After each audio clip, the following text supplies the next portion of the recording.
রসুলপুর যাওয়ার পথে জলছত্র বার হওয়ার পরেই বনের ভেতর দিয়ে যে রাস্তায় বানর বসে আছে।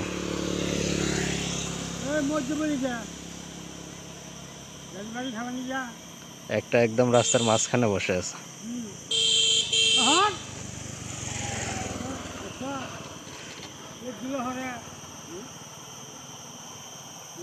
মধুপুর জাতীয় উদ্যানের ভেতরে যে ময়মনসিংহ টাঙ্গাইল হাইওয়ে রাস্তার মাঝখানে বানরের পাল।